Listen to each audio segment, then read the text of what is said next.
All right. I think we are okay. I think I see us on the screen.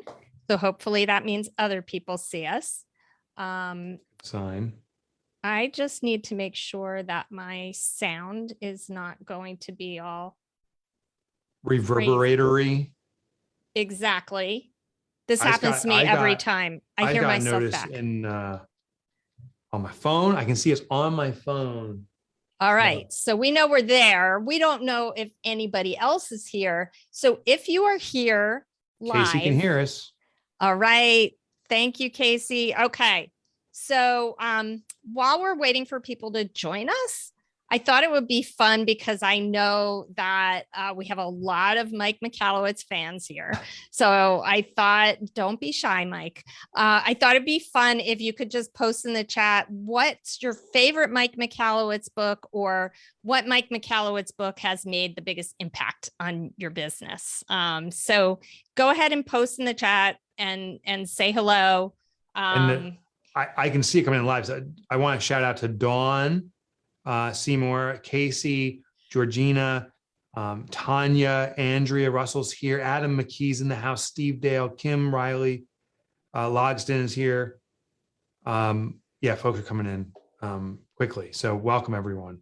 Awesome. All right. I'm starting to get jealous. There are all these people saying profit first. Yes, Steve, pumpkin plan. Thank you. I'm not competitive or anything about your books. Not iota. No. Okay. So now the pumpkin plants are pouring in. Casey, Scott, Andreas. Thank you, Georgina. Thank you, everyone. All these people are being very considerate of my feelings because everyone knows my soft spot is for pumpkin plan, of course. Yeah. Which leads into, first of all, just thank you all for coming. Welcome. I'm so excited that we have so many people here today. I know why they're here, Mike. They're here for you, and they're here to find out more about your latest book, which we're all very excited about because it's coming out in 3 weeks, right? Is it 3 weeks from today? I'm excited. I know. Do you still get really nervous, like after all these books? More so. You know, it's funny, and I know you've experienced this too. When it comes to writing a book or any kind of effort, like going into it, there's unbridled enthusiasm. Like, this is going to be amazing. As I get deeper and deeper into it, I'm like, I am worthless. I am dirt. Why? This is the worst output of my life. And then there's this turning moment. It's like, hold on, that's actually maybe okay. And then it's like, what will the world think? So that's where I am right now. I put my heart and soul into it, but I also think I'm dirt at the same time. So I only sometimes think you're dirt, Mike. Most of the time, I think you're gold. Okay. So I think I really intend to be of great service to entrepreneurs, because listen, what you do, Donna, what everyone listening in does, inevitably is superior to the alternatives. Like, anyone who's become a pumpkin plan strategist and has gone through other programs, I hope experience pumpkin plan in a way that you find earnest support, accessibility, a thirst to drive your business forward that maybe is unparalleled with other experiences. And I believe this is true for most small business. And so I hope this is a manual to give the good businesses, the small businesses, exposure. Exactly. Because without exposure, where are we? With nothing, nowhere. You're unnoticeable, right? Right. And I can't wait to dive a little deeper into that. Before we do that, I should introduce myself just in case there's anybody here who doesn't know me. So I'm Donna Leyens. I co-founded Pumpkin Plan Your Biz with Mike Michalowicz in 2012. I was thinking we're on the verge of the 10-year anniversary. 10-year anniversary of the book and the business. So next year, we're going to have a year-long celebration of that. I remember, I don't know if you remember this, Don, we met with an accountant when we were starting up and told them the model, and they're like, this person's like, nah, I don't know if it's a good model. And we're like, yeah. And I like that we defied, and I respect that positioning and belief, but I think 10 years now proves that this is of great service. And the book and the community is at its largest ever. The book, I told you just 2 weeks ago, the demand for Pumpkin Plan, most copies ever sold was last week. It was a record breaker by far, and it continues that journey. So I just love that the word's getting out and that our strategists are spreading the word on it. Yeah. And I just have to say, in case any of you don't know this, it is very unusual for a 10-year-old book to be breaking sales records. Very unusual. So this is, I thank you all for being enthusiastic as well and for contributing to that. So we founded Pumpkin Plan Your Biz in 2012. We had a mission to save small businesses from extinction by providing the strategy and the tools and the resources that they need to stop struggling and start thriving. So what we do now is we accomplish this by offering training and certification to business coaches and consultants in our proven business growth strategy that is based on the strategies in Mike's iconic book, The Pumpkin Plan. Yay, Pumpkin Plan. Okay. So if you happen to want to learn more about becoming a Pumpkin Plan strategist or hiring one to help you grow your business, you can go to pumpkinplanyourbiz.com and all the information that you will need is there. So I am so excited, Mike, that you are here today to give us a sneak peek of what's in your next book, which is called Get Different. We both have our copies. Yeah. I have my sticky notes in mine because that's how I read books. So I'm really excited about this and the release of this book. Mike, you probably remember way back when I first met you, the signature keynote speech that you were doing, and the first one that I ever heard you do was called Different is Better. Right. And the whole premise was better is not better, different is better. And you could have the best product or service in the world, but if you don't stand out from the crowd in some way, you're not going to get noticed. So this is like the foundation or the premise behind Get Different. And then, of course, you have strategies in there to help you to stand out. So I'm really excited for you to give us a few gems or tidbits of what we can expect from the book. Obviously, you can't give us everything, but I want the best parts, right? You got it. Let me start knowledge dropping, and I hope people can enact on this today. So awesome. I saw Jason Spencer join in. Tanya's here. Oh, so, Jason. Hey. Oh my gosh. Blast from the past. Blast from the past. Yeah. So before we jump into this, I just want people to know that Mike is also giving away some bonus resources. So if you go to gogetdifferent.com, and you'll see this in the notes, it should be at the top of the live video, gogetdifferent.com, and you can download some free resources that go with the book. Okay. Yeah. So, Mike, I always appreciate that you're willing to come here to this group, to your mega fans, and give us like a little insider knowledge, right? Yep. And also just the opportunity to engage with you, which is always fun to be able to actually leave comments and interact with the author. Yeah. So let's dive in. Here's my first question. As I said, Get Different takes a deep dive into marketing strategies that help you stand out. Yeah. Why did you decide that this was the book you needed to write now? What is wrong with how most small businesses market their companies? Yeah, that's a great question. And what's interesting is back when I was doing that presentation and prior, and ever since, when the occasion presents itself, I'll ask a live audience, virtual nowadays, but I'll ask an audience and say, what is your primary source of lead generation? In fact, I'm watching the chats now. So if you want to participate, put that in the chat. Where do you get most of your leads from? And I'll give you a second to put that in, but let me predicate it by what I anticipate you'll say. So put in your honest answer, but here's what most people say. Most people say their number one lead source by far is referral from clients. My clients refer me business. And rightfully so, we're excited about it. 90% of my leads or 100% of my leads come from client referrals. My clients love me. And it's wonderful, but it's also a trap. It's wonderful in that your clients regard your firm so well that they're willing to market you. In fact, even diluting the attention they get by introducing to other people. That's remarkable. But it is truly the icing on the cake. It shouldn't be the cake because it's not throttleable. I'm at the whim of my customer doing marketing for me. Is that a word, Mike? Throttleable? Yeah. Throttleable. Try to say that 5 times fast. Throttleable. Okay. You can't throttle it up or throttle it down is what you're trying to say. That's the definition of throttleable. Okay. So, but we can't control the flow. So we need to take marketing on our own and take the responsibility for it. And let's still get the icing from our client referrals, but we need to get in control of it. That's why I wrote this book. I analyzed the essence of marketing, which actually there's a strong reference to it in Pumpkin Plan about the sweet spot and uniqueness. We need to do something that gets noticed and is distinguishable.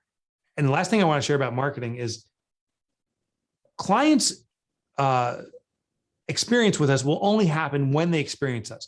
People only know how good we are until they do business with us. Until that magic moment happens, the only thing they know about us up to that point is the marketing. It's how they heard about us. So we have to take a responsibility to make sure they hear of us in a way that stages them for a successful experience. So true. So one thing that we talk about a lot in our Pumpkin Plan program with clients is this idea that the first thing that most businesses do, especially when they start up, is they go look at their competitors and what their competitors are doing. And they go, oh, this is what the other businesses in my industry are doing. I should do that too. Yeah. Why does that guarantee that you're not going to stand out at all? There's two reasons it doesn't work. The primary reason from the consumer's vantage point is it achieves saturation or white noise. So I was doing research about just how our mind operates. And when we hear something that we just define as irrelevant, we become habituated to it. So the analogy I use is, and I'm sure, Donna, you got this too, the first "Hey Friend" email you ever got, perhaps 5-10 years ago. The first one I got, I remember looking at it going, oh my gosh, who's this friend saying, what's up, friend? Like, this is the most friendly friend on the planet. Who is this? It got me engaged because I never saw that before. Very quickly, I saw it was marketing and it was irrelevant. And then my mind became habituated. I said, oh, when it starts off with "Hey friend," it's marketing that's irrelevant. I haven't looked at one since and probably received thousands that lead off with "Hey friend," only further entrenching me in this white noise. So what we have to do is break out of the white noise. If you're copying your competition, you're actually doing just another "Hey friend" or whatever they're doing to your community. We need to be the first to do something. When it's new to a prospect, when it's unexpected, that's when you break through. There's a second reason not to clone your customers or your competition, I should say. And that's because it may be inauthentic. I've had people like look at the Pumpkin Plan website and my website, like, oh, that's what I want. And they go to their vendor and say, can you just copy this? That's all good and fine, but it's incongruent with who you are.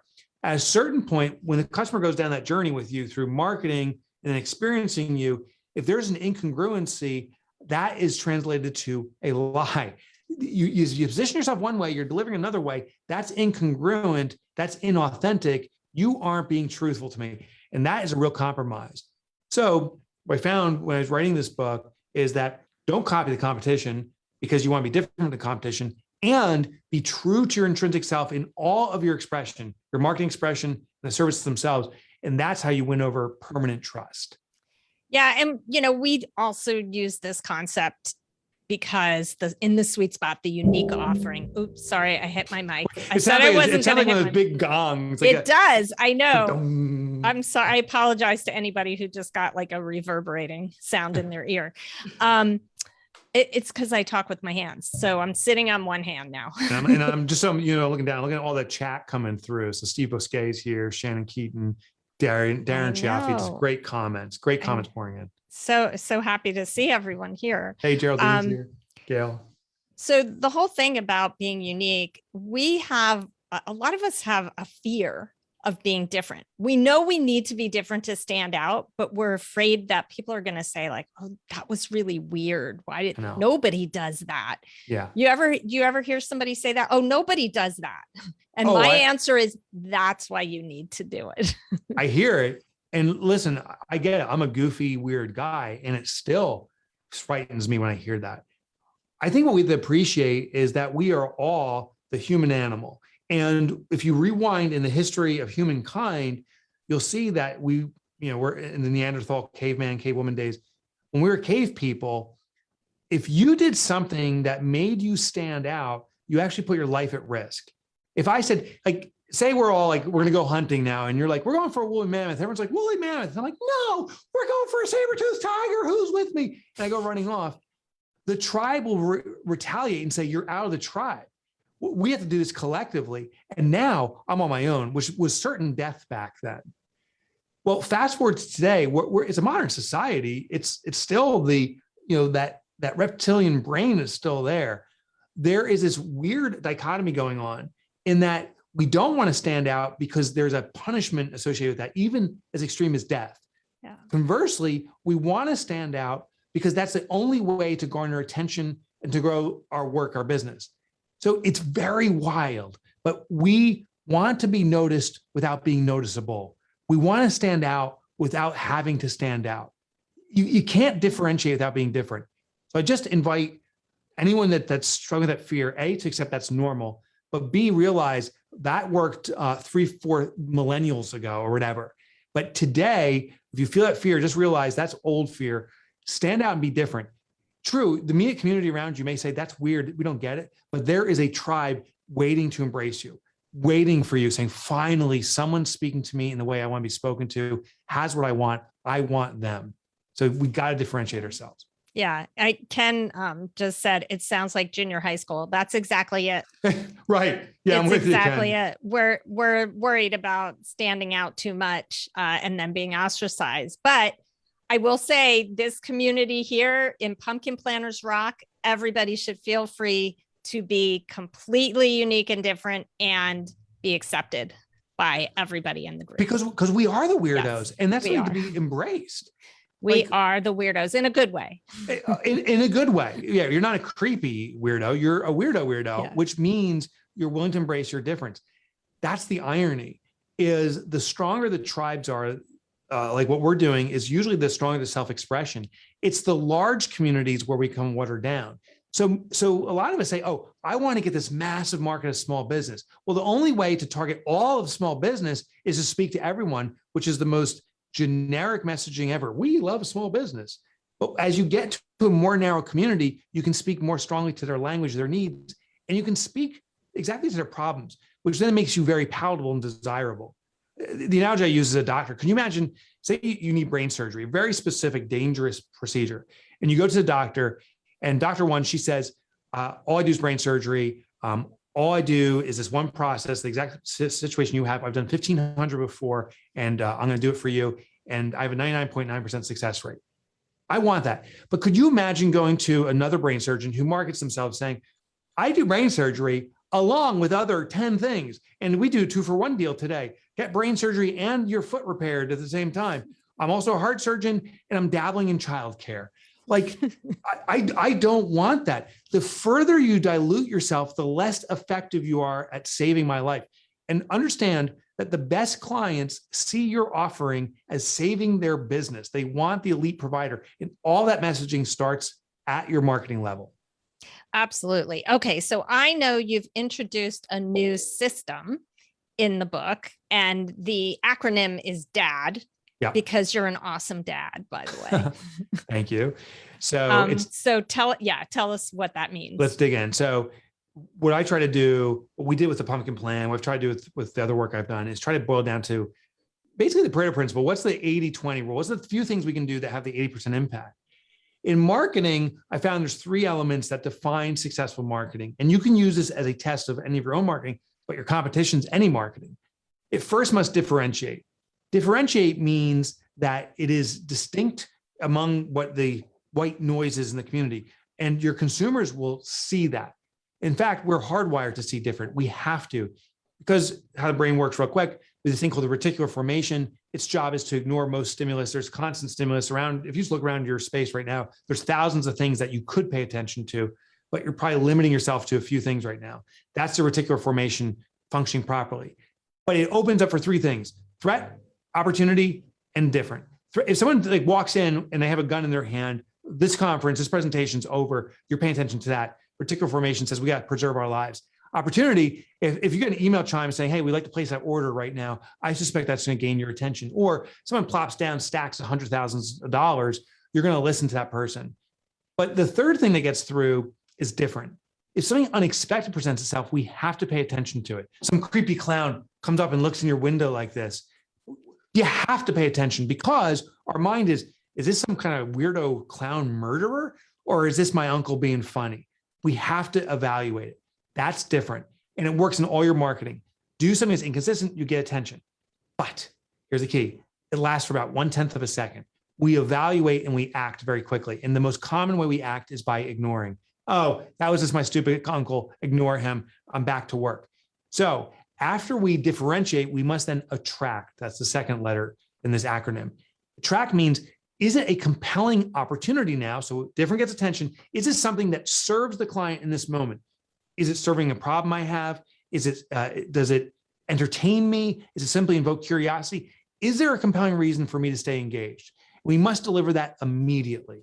And then the last part, sadly, or maybe opportunity-wise, a lot of your competitors are missing this. It's the direct. The direct is give the client specific action to take. It's got to be singular, specific, but here's the key. It needs to be reasonable. Like if you're looking to buy a car, Donna, and I say, you're visiting my website, I'm like, hey, put down $100,000 deposit, we'll find your dream car. You'd be like, no, weirdo. But if it says, would you be willing to give me your cell number so I can text you pictures of our inventory? That may be a reasonable currency exchange, and it's moved us closer to the transaction. The lesson here is use that DAD acronym, and you can use it in a weird way. You can say, does DAD approve, which for some of us is kind of creepy, but does DAD approve? Look at anything you're doing, look at your competition, and if one of those elements is missing, the marketing is greatly affected in a negative way. You have to check off all three elements. Yeah, I think that last one, direct, is one of the pieces that a lot of small businesses miss or they hesitate to do because they don't want to be pushy and they don't want to be bothersome, right? Yeah. And I remember when I first started working with small businesses and people would say things to me, like clients would say, well, I told them about all my, all the things that I could do, and they didn't ask me if they could buy from me. And I'm like, you didn't offer it. Like you have to actually tell them how they can take the next step with you or purchase with you. You cannot wait for them to ask you, how can I buy this? That's totally right. And I apologize. I'm looking down my phone because my phone is buzzing with all the feedback. George says we just made him look outside his window for. I know. I laughed. I put the laughing emoji on that. Yeah, that's awesome. The problem with that direct is twofold. One is we don't want to be bothersome. Like I don't want to interfere or disrupt people. The second thing is we're trained not to do it. So I'll start with the training. Watch the Super Bowl ads that come out next Super Bowl. It's always the same way. They're different in that it's fresh, it's new, you haven't seen it before. There's an invoking curiosity build up. What's going to be the commercials? There's an attractor factor because they share stories, they're funny, they're entertaining, they're new, but rarely and almost never do I see a direct. Budweiser doesn't say, hey, send us this QR code, send us your email, and we'll give you a free 6-pack. They would get hundreds of thousands of engaged prospects now that they can further market to. So the big companies don't do it. And so we're like, that's obviously I shouldn't do it either. Those big companies have massive budgets and they are clueless. They're missing on massive opportunities. But because they have such massive budgets, they don't feel the negative consequence. A small business like us, we miss one time and we feel the pain. Yeah. The second thing I wanted to talk about is being bothersome. So many people say, I can't market. I don't want to bother people. Do you know that marketing, if your product or service is better than the competition in some or all ways, that it is a disservice not to be noticed, to not engage that customer? It's actually the ultimate act of kindness is marketing. So it's not only is it not bothersome, it's kindness. Now, I'm not telling grab your customer by the hand and shake them to do business with you. I'm not saying to manipulate them. You have to get them to the point where they can make an educated decision. Is the alternative better for them or are you better for them? And let them decide. But if you're not getting to that level, you're being of disservice. Yeah. And the one thing that I see a lot of businesses do on their websites or in their marketing is say, learn more. And learn more is like, sadly, it's like the death null. Well, yeah, because the whole reason Yeah. I went to your website was to learn more. It's like, Yeah. it's like an infinity loop. I am here to learn more, Yeah. learn more about learning more. Yeah. Yeah. And also it's obtruse. It's like learn more, what capacity, specific and explicit direction. But the key again is it's reasonable. As an author selling a book that's, $30 or less, it's probably reasonable to say, hey, this book will help provide XYZ. Please buy it now. That's a direct, please buy the book now. And that's reasonable. But if I'm selling a $30,000 training course to say, hey, this is what this course will provide, sign up now for my $30,000 course, that's probably such a stretch that it actually turns people off. So it may be, hey, nice on the webinar, why don't we evaluate your business and have a conversation to see if we can have the impact you want? That may be a reasonable step to a higher level transaction. The goal here is to be reasonable to the prospect, but also to be expeditious on our side. That learn more is just stretching out on our side. For the customer, that's reasonable, but we're never getting to the transaction. So we have a job to move it forward and to be reasonable throughout. There's a balance. Yeah, reasonable is important. I agree. And sometimes reasonable is just a very tiny next step, like download our tips and Totally. Yeah, exactly. But you're getting them to take an action. Yeah, and then you're moving them toward the final. Yeah. Like every marketing ultimately is to get to the sale or the transaction. Join our group or buy this product. Ultimately, marketing's job is to get there. And so a tiny step may be the appropriate thing, but then we need to build that trust. With sending people to Go Get Different, and I really do invite people to go there. The free resources is my direct. That's what I want people to get. And I also know if I wow people, it's not this cheesy, standard PDF you get from everyone else. Is it something that's going to blow your mind? If I can blow your mind, I've now enhanced the trust and I can get you to the next level much more efficiently, which maybe buy a book or something like that. Yeah. And something that kind of blew my mind a long time ago, I heard this, that movie trailers, like a lot of us think like we have to hold our best stuff back. If you ever watch a movie trailer, they take the best part of the movie. So if it's a comedy, they take the funniest cuts. If it's, a drama, they take the most, gripping cuts. So if you watch a movie trailer and you're kind of like, the movie will not be better. That's true. And it's the same thing with whatever you are showing your prospective customers. I think like you do have to wow them, because otherwise, they're going to go, well, this is okay, but maybe I'll look somewhere else. You want to give them your best stuff. In that movie trailer, we see the best stuff and we're compelled to go there really to connect the rest of the story. We don't necessarily expect the entire movie to be that way, maybe, but we're also looking to connect those elements. So when you give away your best stuff, and I hope I did that at Go Get Different, when people get the best stuff, it doesn't complete the entire story. So they're looking to get that, Right. No, exactly. Like it's not everything, but it's like those bits and pieces that are like going to tell somebody this is really good stuff and I want more. Shannon said some nice words. I'm just, again, looking at this. Thank you, Shannon, for your kind words. Kim loved Mr. Sasquatch. That was the best. I think I missed that one. It's good.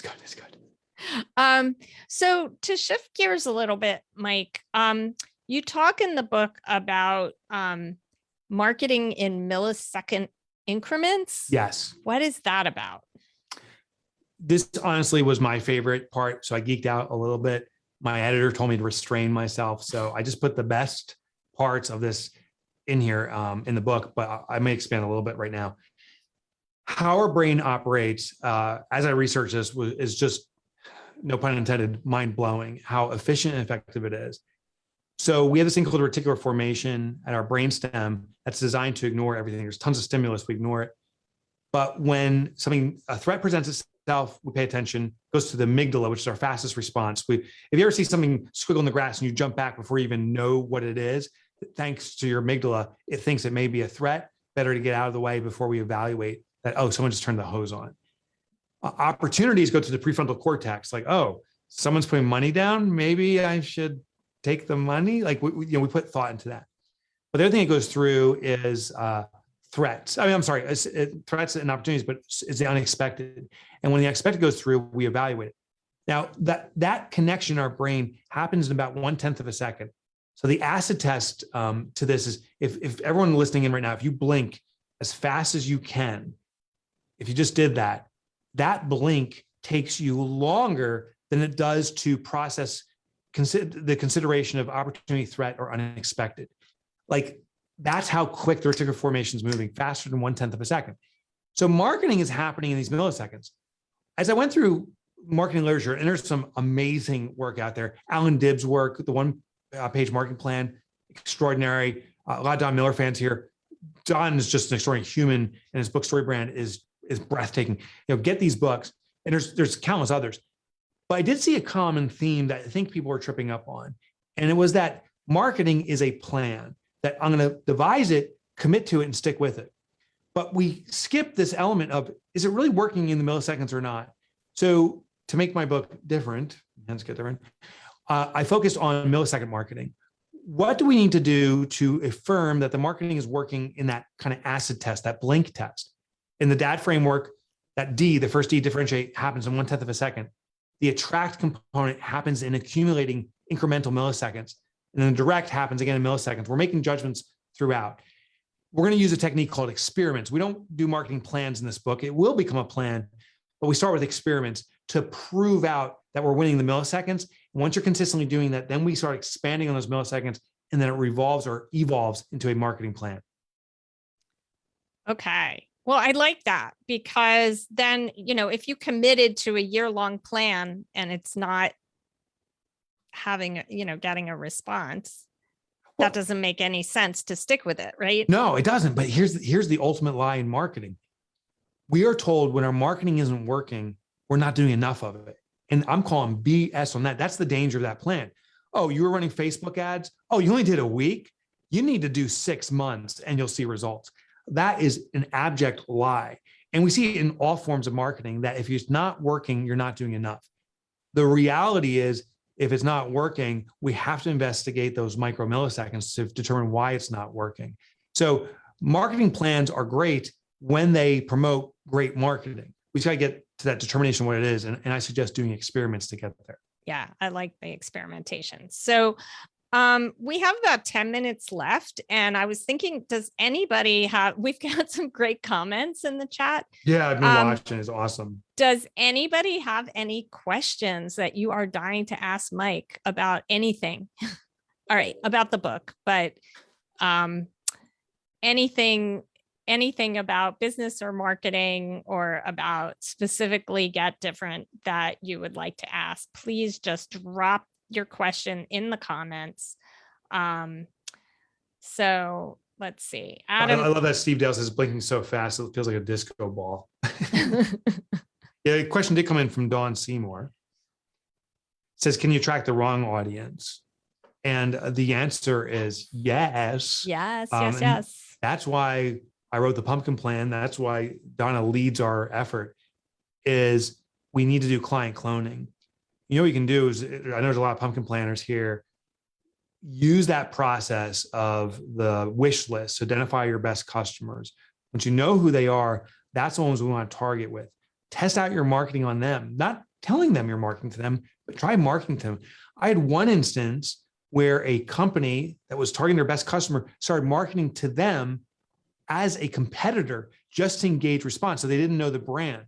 And the customer, they interviewed the customer and got feedback on it. So that was really compelling marketing and what worked. So they learned that way. So they did basically a secret shopper in reverse. First, know your target audience. And so in marketing experiments, the first section I call it the who, what, and when. Who is who we're targeting, right from the pumpkin plan wish list. The what is what offering do we have that's in alignment with their needs and something that gives us joy in delivering. And then the when is what's the outcome we want to achieve in our marketing. Once you have the who, what, and when, you'll come in alignment with the right audience. Yeah, I mean, I think that is really important. There are so many elements that go into a successful marketing campaign, and knowing who you're speaking to and what they care about is the most important. And then where to find them. So if your target market hangs out mostly on LinkedIn and you're doing a ton of Facebook advertising, that's a problem too. Yeah. Congregation. That's when you're attracting the wrong people. Steve asked, I think it was Steve, about can I give an insight to an experiment? Yes. And just as a pitchy pitch here, if you go to gogetdifferent.com, we have 100 different experiments you can run that are no cost or low cost starting today. So you can get started. But I'll give you a flavor of some ideas. One, actually, if you see this tree behind me, this is a result of an experiment. I document it in the book. Basically, what I do is observe what does the standard author do in presenting. And when they do virtual, they have a bookshelf behind them, which makes total sense. But they all have bookshelves that are very generic and their books positioned, which means it's the white noise. So I'm like, what can I do that's different? So always start off with observation. What's the common? And then start experimenting. And I often use the EST strategy, identify or explain in the book, but basically superlatives. What would be the wackiest, coolest, funnest, serious, most serious, or whatever version of this? What if I took it to an extreme? And that's how a tree bookshelf came out of this. I also do a keying. Is there some way to measure? So what's interesting when I do virtual presentations, and I'll actually probably go through it in our chat here too, how many people actively comment on the bookshelf without me saying anything? And I noticed as I was testing out different bookshelves, this one got the most comments from people. So that's the result of an experiment. But I'll give you another example of a business. I'm in Boonton, New Jersey, as Donna knows. It's an old colonial town, lots of storefront stuff, but retail stores are kind of squashed. So in comes fitness studios. And on this one block next to us, we have 3 fitness studios, literally all within a block and a block and a half of each other. And they all market the same way. This is always the strategy. Look at what the common marketing approach is. This is before and after. You know, client before, client after. They look horrible, they look amazing. And what's not compelling about that is that's white noise. That's what we expect. So I went to another fitness studio and said, hey, do you do this too? And they said, yeah. I said, overnight, we can change it and get more business if you wanted to do different. What was shocking is this was not the first place approach. This was like number 7. Most people are afraid to do different and they stuck with what wasn't working. Yeah. On the 7th one, they said, what is it? I said, we're going to get 2 mirrors from a fun house. One that makes you look short and squat, you know, like you're a pancake. Another one's going to make you look tall and lean. And above the short and squat one, it's going to say before, and the tall and lean one's going to say after. And then we're going to have a note that says, we just transform you in the mirror, come inside to make this permanent. And the foot traffic more than quadrupled. But what's interesting is this is a blend technique. We took an idea that exists already in fun houses and we brought it into the gyms. What you may have noticed about fun houses is people love taking pictures. We love taking pictures of ourselves and look us in the mirror, how funny I look, how different I look. Well, sure enough, it invoked the same behavior. But in the context of a gym, no one's ever seen this before. So people are taking pictures and saying, oh, this is so much fun. And then they could see they could transform themselves and we're engaged.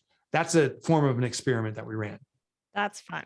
That's a good experiment. So, so Adam says that the direct is the hardest part for him because it feels like he's setting up conflict. And how do you design a good direct with the right kind of conflict? Yeah. So conflict means that there is an incongruency here of some sort. So we need to figure out why. If you feel you're setting up conflict, that means you're asking something that's unreasonable, hence conflict. And that means we didn't pass that test. That means usually the predecessor of differentiate or attract, there's an incongruency there. Here's an example. An attorney says, you know what, I need to win this case. To do some marketing, I'm going to do some performance marketing. I'm going to present myself in a different way. I'm going to wear a Bozo the Clown costume to the closing argument so everyone pays attention to me. That is different. It will win the different test. Here comes Bozo Clown with the floppy shoes and the yucca yucca horn. But it's not attractive. The jury like, who's this clown? Literally and figuratively. And therefore, the direct of, I want you to find my client innocent or guilty, whatever it is, that will not be served. But if, and you'll see attorneys do this, a defense attorney often look at their clothing, you'll see it's on the borderline of a clown costume. It's a little bit outrageous. That's a technique in DAD. It differentiates them from the rest of the courtroom. They want to show that the prosecuting FBI agent in their frumpy suits are simply frumpy. So they come across in these costumes, which actually is as a differentiator and attractive because it shows a confidence. It's a peacocking technique. And then, therefore, their direct is a lot more reasonable when they say, I want you to find my client innocent.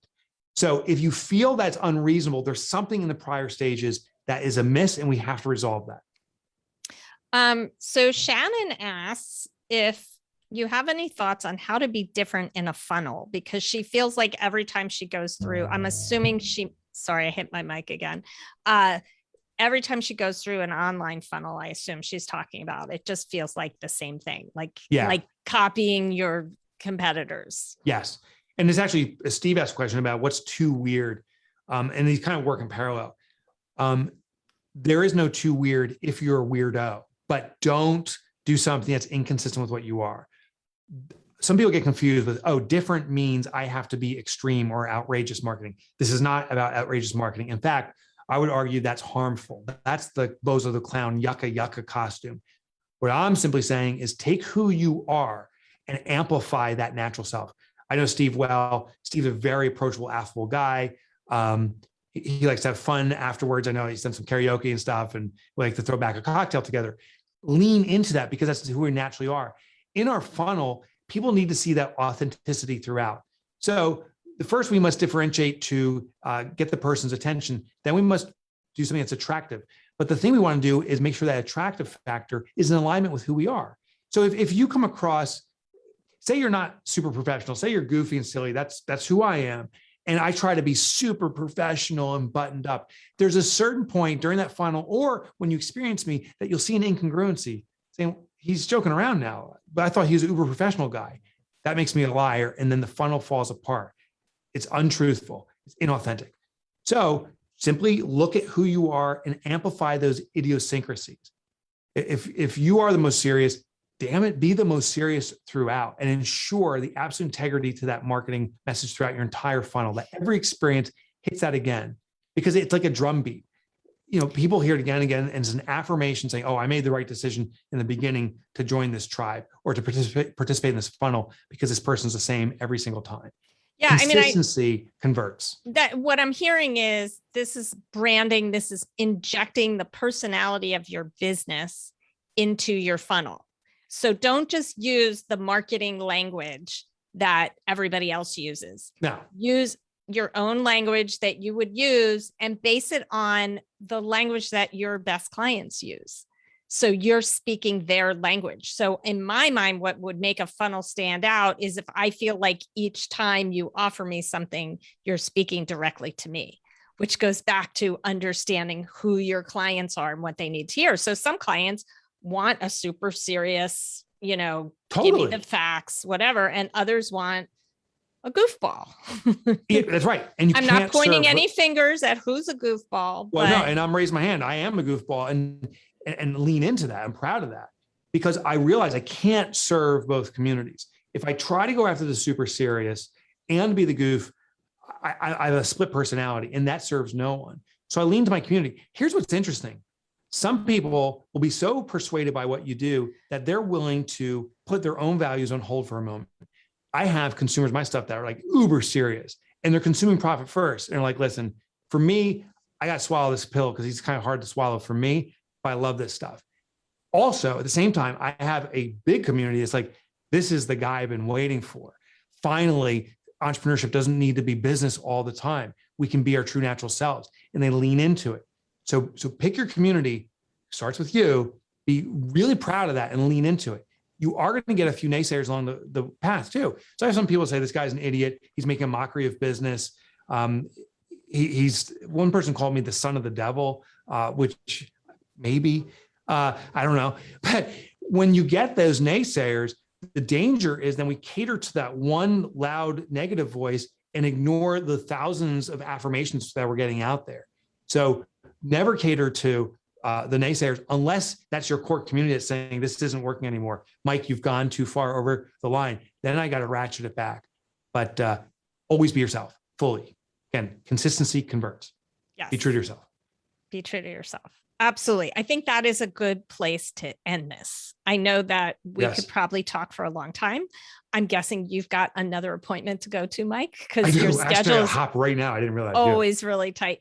So thank you, everybody, for coming. The recording will be in the group if you missed part of it. And thank you again, Mike. And everybody, go to Amazon or wherever you like to buy books and order Get Different. Pre-order it. I'd be honored. I'd be honored. You want me to say that, right? It's okay to say that. I'd be honored if you feel compelled to get a copy. It looks like this. to Amazon, and the free resources are at gogetdifferent.com. Absolutely. Donna, thank you as always. It's All an right. honor to be your business partner. Yes, always. Bye, everybody. I'll see you. Bye.